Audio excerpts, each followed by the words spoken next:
Broadcast Político recebe no Papo com o Editor desta semana o líder do PSB, o deputado federal Felipe Carreiras, de Pernambuco, também relator da CPI das apostas esportivas. Aqui comigo, o repórter Yander Porcela, de Brasília, a quem agradeço a participação.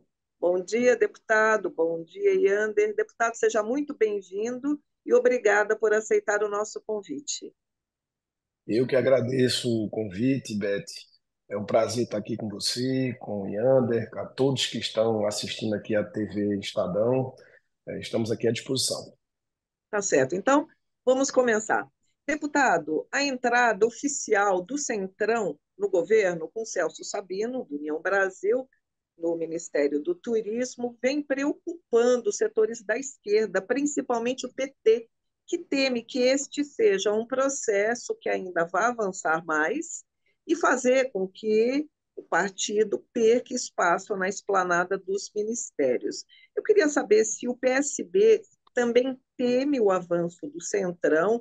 Fala-se que Geraldo Alckmin poderia eventualmente deixar o ministério. Na sua avaliação, existe esse temor? E o que o senhor acha? O que significa na prática a entrada oficial do Centrão no governo Lula? Muito bem, Beth. É bom que a gente tenha a compreensão de que, democraticamente, a Câmara dos Deputados é composta, na sua grande maioria, por deputados de centro-direita. Você tem aí os 99 deputados do PL e cerca de 2/3 da Câmara de Deputados de centro-direita. Do mesmo jeito que o presidente Lula foi eleito democraticamente, os membros da Câmara dos Deputados foram eleitos democraticamente. E em qualquer democracia no mundo, seria difícil governar com um parlamento de parlamentares que não são da mesma linha política do nosso conjunto político, do conjunto político que eu faço parte, do PSB, do partido do nosso vice-presidente Alckmin, do ministro Flávio Dino, do ministro Márcio França, mas nós imaginamos que para ter governabilidade nós precisamos atrair esses parlamentares de centro, os partidos de centro. A gente, para olhar para o presente e para o futuro, a gente tem que aprender com o passado. E quando houve radicalização em relação a essa composição política, o PT perdeu, seja em eleições da Câmara, da presidência da Câmara dos Deputados, sejam em alguns embates, inclusive no que culminou no próprio impeachment da presidente Dilma. Então, o presidente Lula, habilidosamente, entrou no jogo político. Eu dei, inclusive, declarações públicas da importância do presidente Lula entrar no jogo político, falar com líderes de bancadas expressivas, como União Brasil, como o deputado Wilmar Nascimento, como o presidente do Republicanos, o deputado Marco Pereira, o líder do Republicanos, o deputado Hugo Mota, deputados do PSD, o deputado Chuchuca, do Progressistas, para poder dar governabilidade. Nós temos aí apenas 136 parlamentares do nosso campo de esquerda, do PT, do PSB, do PDT, do PSOL e Rede, PCdoB e PV. Então, é fundamental que eles entrem. Alguns membros do PT, da esquerda mais radical, pensam de forma muito radical, mas estão totalmente afastados do que nós do PSB pensamos. Líder, e só para voltar um pouquinho na pergunta, existe esse temor do PT, né, de que essas novas forças políticas que vão entrar na esplanada acabem tirando espaço do partido, né? A gente sabe que um dos ministérios que está em negociação é o do Desenvolvimento Social, do Wellington Dias, né, petista histórico. E o senhor acha que no caso do PSB, que tem três ministérios, né, como o senhor falou, com Alckmin, com Márcio França e com Flávio Dino, pode ter alguma mudança? O PSB pode perder algum espaço? Eu imagino que não, porque o vice-presidente Alckmin, ele inclusive foi decisivo para uma eleição tão apertada do presidente Lula, justamente pelo seu perfil, foi governador de São Paulo durante 4 mandatos, ele empresta uma imagem muito de equilíbrio, de centro-direita, e foi uma composição política estratégica para a composição da chapa do presidente Lula. Para nós do PSB, nós receberemos de braços abertos um político da envergadura, com a história, com a sua dimensão política, e eu acho que ele está comandando muito bem a área do Ministério do Desenvolvimento Econômico, da Indústria e Comércio. Eu não acho uma jogada no tabuleiro do xadrez inteligente do presidente Lula mexer no ministro Alckmin, que tem sido uma figura de equilíbrio no governo, e os dois ministérios. Nós temos o ministro Flávio Dino, que dispensa comentários. Quando o ministro Flávio Dino vai ao Congresso Nacional, ele vira uma atração pela sua habilidade, pela sua sagacidade, pela sua inteligência política e técnica. E o ministro Márcio França também, que talvez no primeiro semestre falou aí de um programa que está por vir, do Voa Mais Brasil, de baixar a tarifa de passagem aérea, está trabalhando isso. Eu estou ajudando, inclusive, como presidente da Frente Parlamentar da Aviação Civil. Então, eu não acho que vão mexer no PSB, o PSB que tem sido aí fundamental como um instrumento de um canal de diálogo, sobretudo até na formação do bloco que nós fazemos parte, que foi muito criticado, e quando foi decisivo, a gente demonstrou aí para aqueles críticos do bloco como está sendo importante para a governabilidade do presidente Lula o bloco no qual o PSB e o PDT faz parte, e a gente foi um elemento importante na construção da formação desse bloco.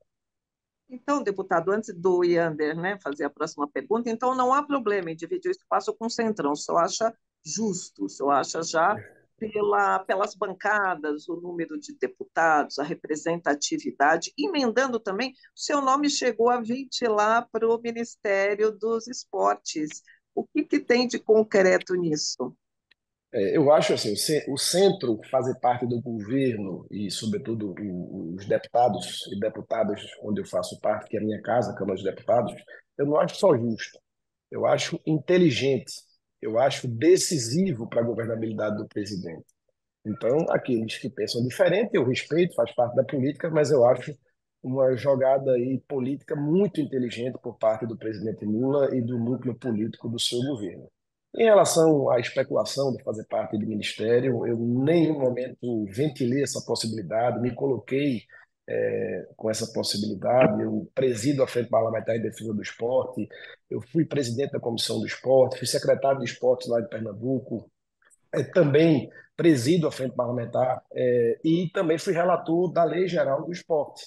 Mas não me coloquei para isso, eu prefiro ajudar o esporte lá da Câmara dos Deputados, e a gente está só aí assistindo e procurando colaborar para tentar ver se o esporte cumpre com o seu papel, também politicamente tem uma maior proximidade com a Câmara, que eu sinto que está um pouco afastado do parlamento, mas a gente não está mirando isso de forma alguma. Deputado, na semana passada, né, o governo conseguiu aprovar na Câmara o projeto de lei do CARF, né, que era uma das prioridades ali do Ministério da Fazenda. Teve muita negociação, né, muita articulação para aprovar esse projeto e deu tudo certo, né? Aprovou reforma tributária, aprovou o CARF. A articulação política do governo melhorou? O que aconteceu exatamente para ter esse resultado positivo? Eu acho que a articulação política do governo procura melhorar, mas o que foi decisivo, não só para o voto de qualidade do CARF e a própria reforma tributária, foi o ministro Haddad ter tido uma relação não só com o presidente Arthur Lira, de muita afinidade, de muita verdade, mas também com os líderes partidários. Haddad demonstrou desde o arcabouço fiscal, visitando a Câmara dos Deputados, conversando com todos os líderes, se colocando disponível para ouvir críticas e sugestões, aos poucos ele foi conquistando não só o presidente da casa, do deputado Arthur Lira, mas também todos os líderes de bancada. Então, ele pavimentou uma relação de muita verdade e teve como reflexo a conquista de votações históricas, expressivas,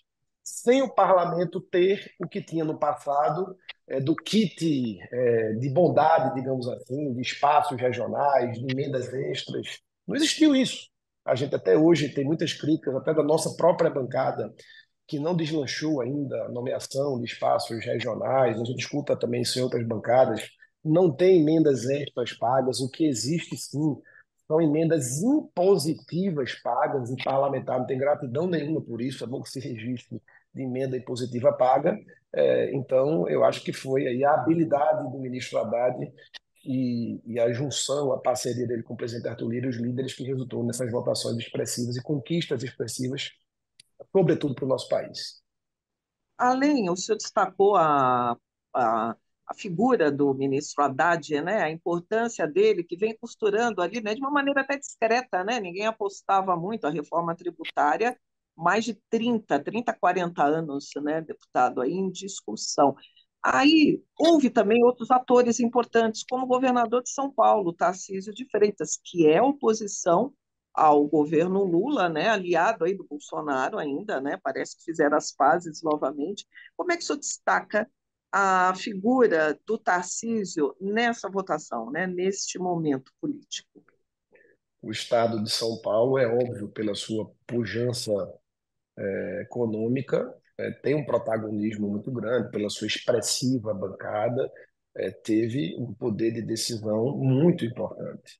Eu queria destacar a largueza política do governador Tarcísio, na medida que ele não enxergou a reforma tributária como algo de governo. E é bom que se registre, porque ela nasceu no Parlamento, no Congresso Nacional, na Câmara dos Deputados. Ela teve aí um ensaio de ser votada no governo Bolsonaro. Vários governantes, presidentes já tentaram a reforma tributária, sempre foi falada, mas nunca realizada. E dessa vez, repito, com muita habilidade política, sem querer aparecer, mas costurando com muita habilidade o ministro Haddad, junto com o Arthur, junto com o Agnaldo Ribeiro, o próprio Baleia Rossi, do MDB, e vários atores políticos tiveram muita inteligência de fazer uma reforma tributária a várias mãos.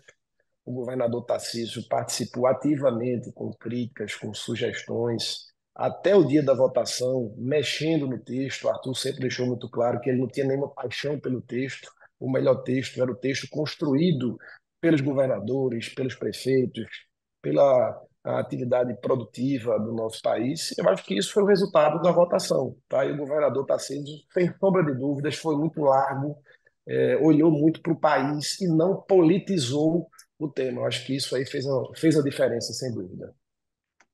Deputado, o senhor falou aí da insatisfação que existe, né, das bancadas com relação à liberação de emendas, mesmo as impositivas, né, que são de pagamento obrigatório, mas que o governo tem demorado para liberar, e que são, né, o direito aí dos parlamentares, e também em relação aos cargos regionais. Né, essa era a grande reclamação lá na votação da MP dos ministérios, que a gente acompanhou.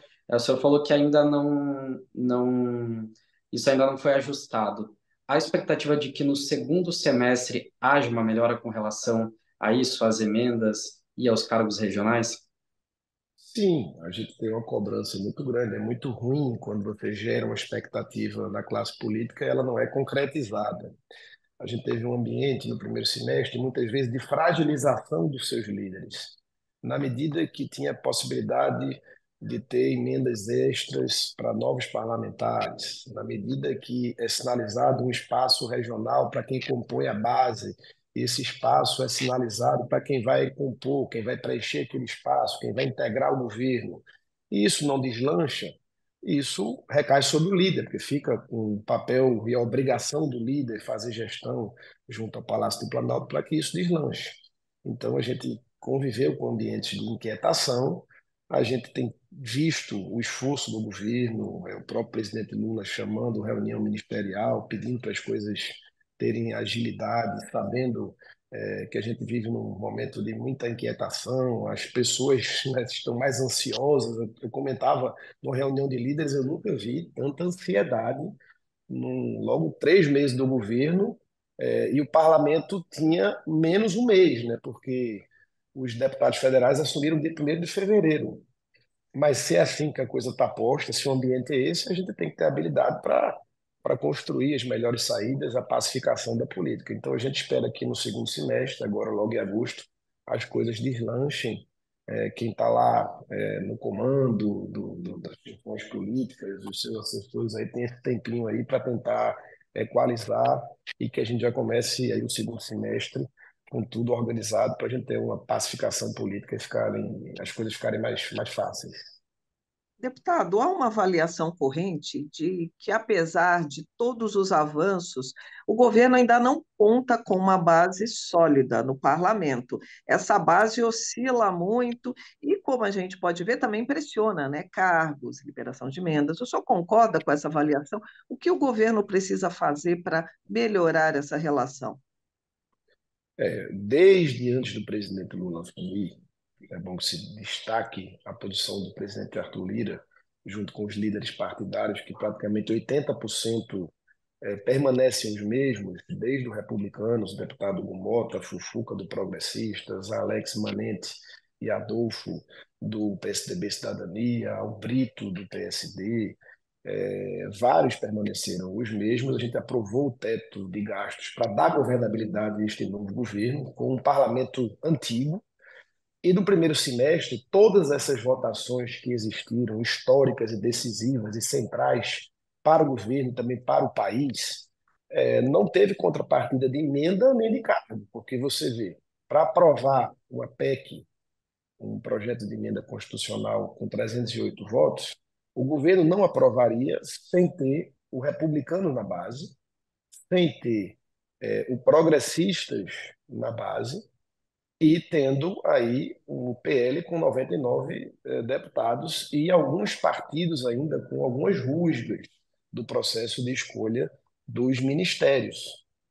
Então, é fundamental que alguns partidos integrem a base. Eu imagino que ainda não há clareza de uma base sólida do governo.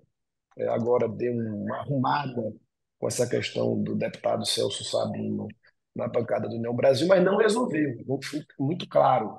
A entrada do Celso no Ministério do Turismo, que é um deputado querido, não só na bancada do União Brasil, mas por nós do PSB, pelo próprio campo de esquerda, o Celso circula muito bem ali na casa, é um deputado muito habilidoso, mas o União Brasil, pela sua expressão, pelo seu tamanho, a terceira maior bancada, eu acho que precisa ocupar outros espaços também, assim como eu imagino o próprio Progressistas e o Republicanos de alguma forma. Eu torço por isso, trabalho por isso, faço interlocução, que é o meu papel sendo da base do governo e aliado de primeira hora do presidente Lula, tendo o nosso vice-presidente da República e dois ministros. Eu espero que o presidente Lula acerte isso e a gente já comece em agosto com essa casa arrumada para ter mais paz. Eu não quero viver o que a gente já viveu ali, sobretudo naquelas vésperas, nos dias que antecederam a votação da medida provisória número 1154, da reforma administrativa do governo. Deputado, o senhor mesmo mencionou no início da nossa entrevista que foi o relator da Lei Geral do Esporte na Câmara. Essa legislação foi sancionada pelo presidente Lula com uma série de vetos, né? Mais de 100 dispositivos da lei foram vetados. Isso gerou uma insatisfação, né? Na Câmara, principalmente. Eu queria entender como que está essa situação. Ainda existe essa insatisfação com os vetos da lei do esporte ou isso já apaziguou?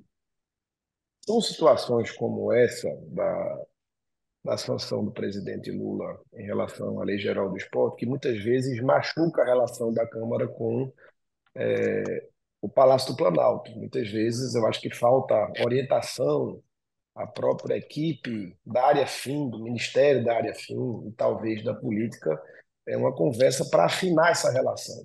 Como é que você tem a Câmara dos Deputados, faz dezenas de audiências públicas, convida toda a comunidade esportiva brasileira, constrói uma nova lei geral do esporte a várias mãos, é fruto de uma celebração da aprovação da Câmara e no Senado, e o presidente celebra junto com a sua ministra e uma senadora, sem a presença de ninguém da Câmara, vetando 134 dispositivos. Ou seja, é algo estranho. É bom que se registre que a ministra ela faz parte de uma associação, de um grupo chamado Atletas pelo Brasil.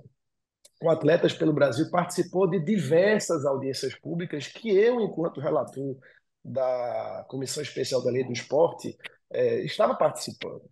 Então, o que era bom ficou ruim porque mudou o governo. O esporte não tem partido. Como eu sempre digo, o esporte ele transcende qualquer bandeira ou coloração partidária. Então, eu acho que foi um ato falho. Eu acho que houve aí uma autocrítica. Muito mais chateado do que eu e a Câmara dos Deputados, os parlamentares que militam na área do esporte, está a comunidade esportiva brasileira. Federações, associações vetaram, excluíram a participação dos atletas master, de uma associação super importante, de uma federação super importante, excluíram a possibilidade de um profissional de educação física. A gente colocou no nosso texto que teriam que ter 150 minutos de horas-aula no ensino fundamental, teria que ter a obrigatoriedade do professor, de uma professora de educação física, ministrar aula no ensino fundamental, que hoje, infelizmente, tem professor de geografia e de história dando aula no ensino fundamental. Isso foi para o espaço. A gente quis equiparar a lei de incentivo ao esporte à lei de incentivo à cultura. Eu sempre disse que o esporte não tem que ter mais do que a cultura, mas também não tem que ter menos. Foi vetado esse artigo. Ou seja, repito, muito mais do que eu fiquei chateado e parlamentares, a comunidade esportiva ficou chateada. Tá certo. Deputado, infelizmente o nosso tempo está chegando ao fim, mas vou fazer uma última pergunta, né? Aí o senhor também tem que voltar mais vezes para a gente, né, falar mais sobre esses e outros temas. Vamos Vai falar um ser um pouco de prazer. eleição, né? Vamos falar um pouco de eleição municipal, né, que é o ano que vem, mas os atores já estão aí no palco, né, no tabuleiro aí da sucessão. Ano que vem vai ter eleição. O prefeito do Recife, João Campos, é do seu partido. A ideia é compor com o PT para que ele dispute a reeleição? Quais são os planos do PSB? Eu acho que é natural o PSB, aliado de primeira hora do presidente Lula, e eu acho que não foi só importante, mas decisivo para a eleição do presidente Lula, que exista uma sintonia muito grande em todas as capitais, nas principais cidades do Brasil, para ter o PSB, onde tiver mais chance, ter apoio do PT e vice-versa. Eu acho que essas conversas existirão no momento apropriado. É uma forma natural que aconteça essa prioridade do PT e do PSB de repetir a chapa, a composição política que foi feita para a vitória do presidente Lula nas principais cidades do Brasil. Então, é natural que o PT esteja junto ao prefeito João Campos, que tem feito uma grande gestão. O PT, inclusive, faz parte do governo com secretarias, ocupando espaços importantes, com bons quadros que estão ajudando o João a governar bem a cidade, e a gente vê com bastante naturalidade esse entendimento, essa composição política. E o senhor acha que o país continua dividido, deputado, entre direita e esquerda? Os grandes cabos eleitorais continuam sendo Lula e Bolsonaro, apesar de estar inelegível, né, pelos próximos 8 anos. O país vai viver uma eleição municipal ainda dividido, o senhor acredita? Eu acho que o país ainda está muito dividido, mas eu vejo já na sinalização do próprio presidente Lula no seu discurso. Eu acho que tem que acabar com essa história de olhar para trás, de falar do ex-presidente, de olhar para frente, de governar para todos os brasileiros, independentemente de quem votou. Então, eu espero que o nosso maior líder, o presidente da República, continue a exercer o que eu estou vendo, porque no começo do governo eu tenho que registrar que eu fiquei um pouco preocupado, até com alguns posicionamentos do presidente, olhando muito pelo retrovisor para a campanha, para a política, e eu começo a enxergar hoje ele já uma visão diferente, um comportamento diferente, até de alguns ministros também mudando a postura. Eu acho que a partir daí, a gente sinalizando isso para o povo, a gente pode pavimentar uma pacificação do país e diminuir um pouco a temperatura. Mas eu imagino que a gente ainda vai ter um pouco de resquício dessa divisão, dessa radicalização da política, mas, repito, é um papel desde o presidente da República, aos ministros, a nós parlamentares, diminuir e procurar pacificar o nosso país. Tá certo. Deputado Felipe Carreiras, muito obrigada pela participação aqui no Papo com o Editor. Eu agradeço o Yander Porcela, meu companheiro aqui em Brasília, cobrindo, trabalhando bastante, né, Yander, nesse período aí de muitas votações. Agradeço ao Bruno Nogueirão, que está fazendo a nossa ponte remota, e você continue conosco aqui no Broadcast Político.